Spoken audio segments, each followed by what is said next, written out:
Ek gaan net 'n bietjie deel hoe ek kyk na wind. As die wind die bal gaan beïnvloed die lug, waar moet 'n ou mik, waarmee jy aim. So basies het ek al 'n diagram vir 'n wind wat van links af sou waai. En die voorbeeld wat ek gaan gebruik gaan op van die links af wees.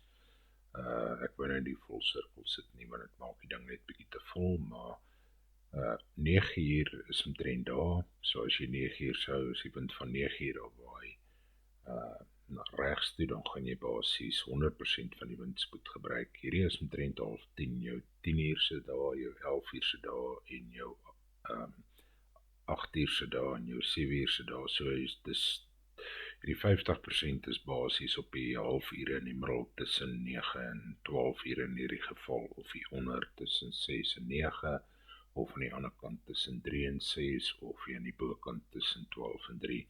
Maar dit is basies dan gebruik. So as die wind is die in die middel ergens is, dan gaan ek maar so 'n geskatte waarde moet vat, so die stappe wat ek volg om die berekening te doen van hoeveel wind moet ek toelaat vir die winddrift, want dit gaan bepaal waar ek mik of aim.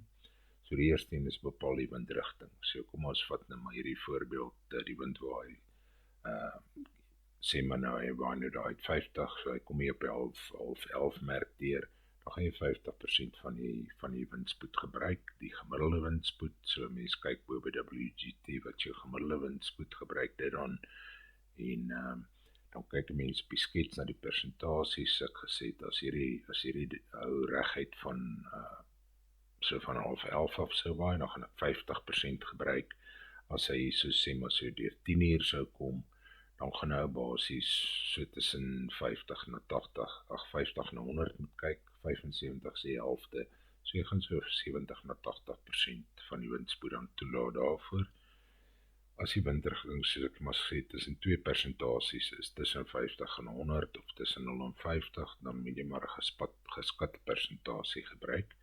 Dan gebruik 'n mens die formule om die winddriftspoed te bereken, wat gebruik moet word. So dis waarvoor die formule is. Die antwoord wat 'n mens bereken, word gebruik om die aantal blokke of die grids te bepaal vir die aim, of waar jy gemik om jou te slaan. So die formule is dan eerstens jou winddrift, is jou gemiddelde windspoed, maal die persentasies soos op die skets, of die geskatte waarde van die skets. So in hierdie geval het ons nou 'n wind wat sê maar tussen 15 en 17 myl per uur is, die gemiddeld, soos ek hier gesê het, maar nommer 2 is 16 myl per uur.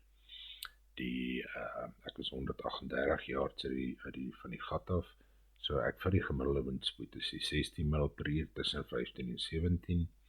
Die rigtingfaktor wat ek in hierdie geval gaan gebruik, want die wind is amper so te sê die 9 rigting, het ek gaan 100% van die windspoed van die 16 myl per uur gebruik.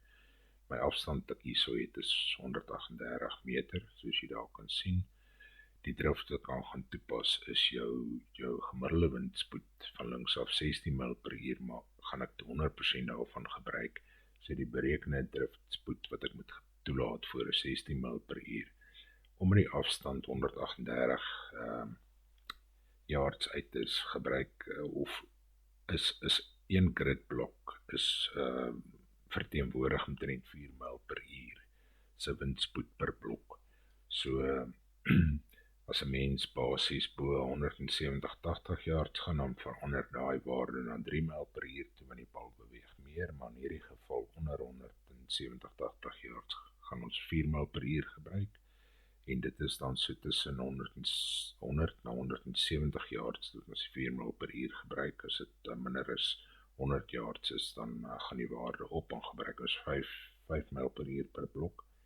Maar dit is basies, dat ek in hierdie voorbeeldgeval gaan gebruik. So die aim wat ek gaan vat is dan die berekende winddriftspoed van 16 gedeel deur die 4, dan gee dit vir my 4 blokke. So ek gaan 4 gridblokke links van die pen moet mik, en as ek dan ding, dan is hy redelik op die gat. As die wind baie sterk begin waai, ek praat van winde van 20 myl per uur en hoër, dan sou ek voorstel ook 'n mens afding teen die wind, so die wind is van links af, dan gaan die ding early moet slaan, bietjie vroeg. As die wind van regs af sou gekom het, gaan jy die ding so bietjie later moet slaan. Ek praat spesifiek van winde wat sterker as 20 myl per uur is. 'n Ander voorbeeld ek het is dan basies van die regterkant af. ons 134 yards uit.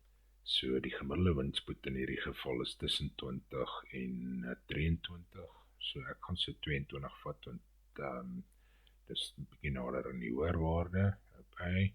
En in hierdie geval sou dit vir my lyk asof hierdie wind kom omtrent so van tussen 1:30 en 1:15 se kant toe. So in daai geval gaan ek 60% van die windspoed gebruik. Dis maar uit 'n geskatte waarde, is nie 100% korrek of verkeerd of reg nie.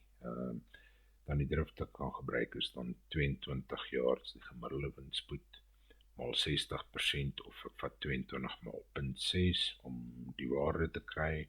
Die berekende driftspoed is dan 13 myl per uur.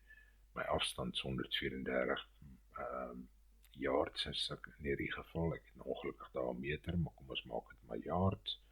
En dan gebruik ons 4 myl per uur per blok, so dis 13 gedeel deur 4 gaan vir my 3,25 gridblokke gee. So ek gaan so 3,25 gridblokke regs van die pen met mik om basies dan die bal naby te kry.